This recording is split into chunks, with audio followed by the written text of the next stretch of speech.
So hello everyone, कैसे हो आप लोग। आई होप आप लोग अच्छे होंगे और मस्त होंगे। ठीक है, इस वीडियो में हम बात करने वाले हैं दोस्तों हिंदी के मोस्ट इम्पॉर्टेंट 30 क्वेश्चन के बारे में। ठीक है, सभी सब्जेक्ट जो है हमने लगातार कंटिन्यू किए हैं और साथ ही साथ जो है 4 क्लासेस भी स्टार्ट आपके डिमांड के अकॉर्डिंग शुरू कर दिए हैं। ठीक है, बचा हमारे पास इंग्लिश का भी हम जब स्टार्ट करेंगे तो लगातार सारा सिलेबस कंप्लीट हो जाएगा, आप चिंता ना करें। ठीक है, तो बने रहिए हमारे साथ। हिंदी के लगभग 30 क्वेश्चन के बारे में डिस्कस करेंगे, एंड तक जरूर देखिए, क्योंकि ऐसा हो रहा है अभी क्लासेस जो कंटिन्यू चल रहा है जिसमें से 3 से 4 क्वेश्चन आप लोग जो है उसको सॉल्व करते हो। ठीक है, तो इसीलिए बोल रहा हूँ कि आप लोग जो है पूरा एंड तक जरूर देखना, और सॉल्व करते हो तो बहुत अच्छा लगता है, और गलत रिप्लाई देते हो तो उसको सही भी मैं बताता हूँ। ठीक है दोस्तों, चलिए बात करते हैं। आज का पहला प्रश्न देखिए कि देवनागरी लिपि का विकास किस लिपि में हुआ है। ठीक है, ब्राह्मी लिपि, खरोष्टी लिपि, देवनागरी लिपि, सिंधु। बताइए, ये जितने भी क्वेश्चन मैं बता रहा हूँ दोस्तों कहीं ना कहीं रिपीट किया हुआ और आने वाला में से होता है। ठीक है, तो देखिए इसका राइट आंसर हो जाएगा हमारा ऑप्शन नंबर पहला, ब्राह्मी लिपि। ठीक है, आगे बढ़ते हैं हम। देखिए आधुनिक भारतीय भाषाओं का विकास किस भाषा में हुआ है। ठीक है, यानी जो हमारा आधुनिक में भारतीय भाषा है वह जो है विकास किस भाषा में हुआ है, उस चीज़ को पूछ रहा है। ठीक है, देखिए प्राकृत क्या या शोरसेनी या फिर अपभ्रंश या खरोष्टी। बताइए, बहुत सारे ऐसे हैं कि आपको सुना सुना सा लगेगा। ठीक है, तो हमारा ऑप्शन सी हमारा करेक्ट हो जाएगा दोस्तों, अपभ्रंश भाषा से जो है विकास हुआ है। ठीक है, देखिए निम्नलिखित में से कौन भाषा का अंग नहीं है, ध्वनि, शब्द, वाक्य या लेख। बताइए कौन सा भाषा का अंग नहीं है इसमें से, तो हमारा लेख कोई भाषा नहीं होता है। ठीक है, ऑप्शन डी हमारा करेक्ट हो जाएगा। आगे बढ़ते हैं हम। निम्नलिखित में से कौन भाषा का अंग नहीं है, ध्वनि, शब्द, वाक्य या लेख। बताइए क्या हो जाएगा दोस्तों, तो लेख। ठीक है, क्वेश्चन रिपीट किया हुआ है यानी इंपॉर्टेंट प्रश्न है। ठीक है, देखिए भाषा का निर्माण इनके संयोग से होता है, विचार, शब्द, ध्वनि चिन्ह या फिर वाक्य। बताइए क्या हो जाएगा इसका राइट आंसर, क्या हो जाएगा दोस्तों, तो ध्वनि चिन्ह से। ठीक है, ऑप्शन सी हमारा करेक्ट हो जाएगा। भाषा शब्द की उत्पत्ति किस धातु से हुई थी, भाष धातु। आया हुआ प्रश्न है। ठीक है, ये हिंदी का मोस्ट इम्पॉर्टेंट प्रश्न में से एक है, क्योंकि बहुत सारे ये एग्जाम में जो है पूछा जाता है। क्लियर है दोस्तों। देखिए क्या पूछा है, भाषा शब्द की उत्पत्ति किस धातु से हुआ है, भाष से या फिर कौन सा, क्या हो जाएगा बताइए, क्या हो जाएगा दोस्तों इसका राइट आंसर, तो भाष धातु से। ठीक है, ऑप्शन सी हमारा करेक्ट हो जाएगा। देखिए अगला प्रश्न यहाँ पे है, हिंदी भाषा का कौन सा रूप मानक हिंदी के रूप में स्वीकार किया गया है। बताइए पहाड़ी हिंदी, पूर्वी हिंदी, पश्चिमी हिंदी या फिर खड़ी बोली। क्या हो जाएगा इसका राइट आंसर, बताइए क्या हो जाएगा दोस्तों, तो हमारा खड़ी बोली, ऑप्शन डी हमारा करेक्ट हो जाएगा। आगे बढ़ते हैं। निम्नलिखित में से हिंदी भाषा की लिपि है देवनागरी, ग्रीक या अरमाइक या फिर रोमन। बताइए क्या हो जाएगा, क्या पूछा है, हिंदी भाषा का लिपि है पूछा है। ठीक है, क्या हो जाएगा इसका राइट आंसर दोस्तों, तो देवनागरी। क्लियर है, देवनागरी लिपि, ऑप्शन पहला हमारा करेक्ट हो जाएगा। देखिए हिंदी भाषा में बोलियों की संख्या होती है। बताइए क्या हो जाएगा इसका राइट आंसर, 15, 18, 22 या 25। क्या होता है आप लोग कमेंट करिएगा। ठीक है, 9 नंबर क्वेश्चन आप लोग कमेंट करेंगे, इजी सा प्रश्न है इसीलिए मैं नहीं बता रहा हूँ। अगर आप गलत बताओगे तो मैं इसका राइट आंसर बता दूंगा। क्लियर है, बताइएगा 15 होगा या 18 या 22 या 25। हिंदी भाषा का बोलियाँ कितनी होती है, संख्या। ठीक है, याद रखिएगा। आगे बढ़ते हैं। हिंदी को भारत की राजभाषा के रूप में कब स्वीकार किया गया। आपको पता ही है जो हिंदी जो हमारा राजभाषा है, राष्ट्रभाषा।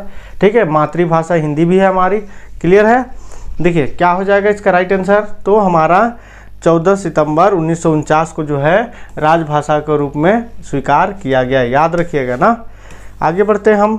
संघ की भाषा हिंदी और लिपि देवनागरी होगी, यह संविधान के किस अनुच्छेद में कहा गया है।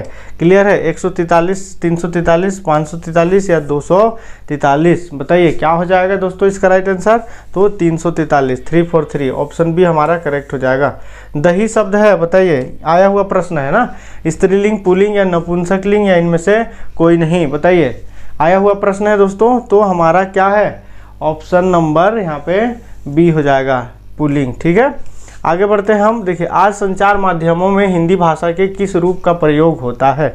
बताइए मानक या टकसाली या फिर आम फहम या फिर पश्चिमी। क्या पूछा है, आज संचार माध्यमों में हिंदी भाषा का किस रूप में प्रयोग होता है, उस चीज़ को पूछा है। ठीक है, क्या हो जाएगा इसका राइट आंसर, तो मानक। ठीक है, ऑप्शन पहला हमारा करेक्ट हो जाएगा।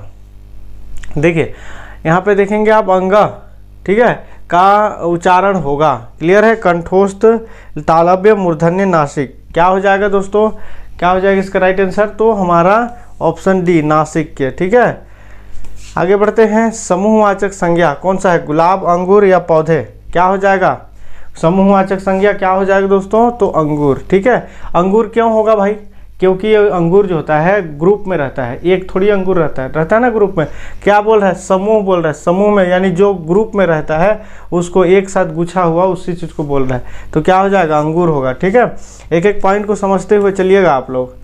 संस्कृत में ऐसे शब्द जिन्हें हम ज्यों का त्यों प्रयोग में लाते हैं कहलाते हैं तद्भव, विदेशज, देशज, तत्सम। आपको पता ही है कि ये सब सारा चीज़ का टॉपिक मैं अच्छे से जो है आपको थ्योरी पढ़ा चुका हूँ। क्लियर है दोस्तों, क्या हो जाएगा हमारा तत्सम, ज्यों का त्यों। ठीक है, आगे बढ़ते हैं हम। देखिए नीचे दिए गए विकल्प में से तत्सम शब्द का चयन कीजिए, गोधूम, पड़ोसी, शहीद या बहु। क्या हो जाएगा इसका राइट आंसर बताइए, तो हमारा गोधूम। ठीक है, ऑप्शन पहला हमारा करेक्ट हो जाएगा। देखिए नीचे दिए गए विकल्प में से तद्भव शब्द का चयन कीजिए, मर्म, प्रलाप, मुंह या फिर बैंक। क्या हो जाएगा इसका राइट आंसर बताइए दोस्तों, तो इसका जो है राइट आंसर हो जाएगा हमारा मुंह। ठीक है, ऑप्शन सी हमारा करेक्ट हो जाएगा। आगे बढ़ते हैं हम। देखिए दर्शन का तद्भव रूप है, बताइए दर्शन का तद्भव, दर्शन, दर्शन या दर्श या फिर दर्श। क्या हो जाएगा तद्भव रूप, क्या हो जाएगा, तो दर्शन। ठीक है, तद्भव रूप हमारा ऑप्शन जो है सी करेक्ट हो जाएगा। आगे बढ़ते हैं दोस्तों। निम्नलिखित में से कौन सा शब्द तत्सम है, बताइए, खेत, उद्गम, अजीब या फिर कोट।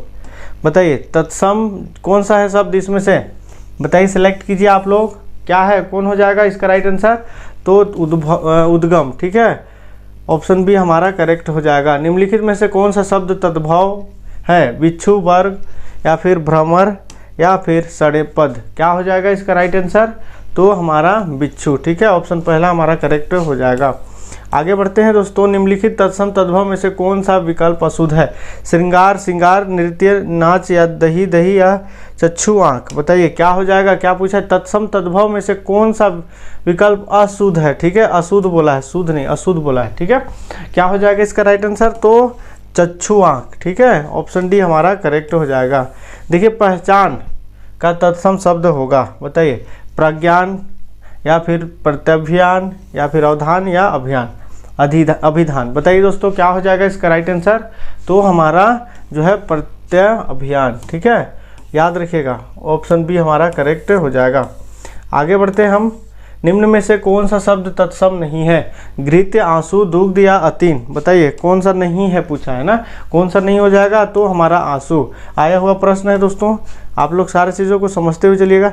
देश में जन्मा शब्द कहलाता है विदेशज, देशज या आगत। आप पहले एक चीज़ को नोटिस कीजिए कि क्या हाँ जन्मा बोला है, देश में, न कि विदेश में। ठीक है, तो क्या हो जाएगा हमारा देश में। ठीक है, यानी जैसे बोलता है, जैसे कि बोलता है कि विदेश में जन्मा शब्द को क्या कहेंगे, तो विदेशज हो जाता है, लेकिन यहाँ बोल रहा है क्या, देश में जन्मा शब्द को क्या बोलेंगे, देशज। याद रखिएगा। ठीक है, गाड़ी शब्द है, देशी, आगत, विदेशज या विदेशी। बताइए दोस्तों क्या हो जाएगा इसका राइट आंसर, क्या हो जाएगा हमारा, तो देशी शब्द है गाड़ी। ठीक है, आगे बढ़ते हैं। विदेशी भाषा में आए शब्दों को क्या कहते हैं, देशी या यौगिक या आगत या देशज। बताइए क्या हो जाएगा इसका राइट आंसर, क्या हो जाएगा दोस्तों, तो आगत। आए को बोला है, आए मतलब आना, आगत। ठीक है, ऑप्शन सी हमारा करेक्ट हो जाएगा। निम्न में से मुस्लिम शासन के प्रभाव से आया शब्द, रेल, हवालात, गिलास या फिर बाड़ा। क्या हो जाएगा इसका राइट आंसर, बताइए, इसका कमेंट करिएगा। ठीक है, इंपॉर्टेंट प्रश्न है। ठीक है, आने की संभावना है। क्लियर है, 29 नंबर का क्वेश्चन आप लोग कमेंट करेंगे। क्लियर है दोस्तों, आगे बढ़ते हैं। देखिए निम्नलिखित शब्दों समूह में से देशज शब्द उदाहरण दीजिए, समय, मलेरिया या फिर डोंगी, चेला, ढूंगी चेला या फिर भात अनानास पैसा ओट, क्या हो जाएगा इसका राइट आंसर? क्या हो जाएगा दोस्तों? तो समय मलेरिया। इस प्रकार हमने 30 क्वेश्चन मोस्ट इम्पोर्टेंट देखे। क्लियर है दोस्तों? उम्मीद करता हूँ आप लोगों को समझ में आया होगा।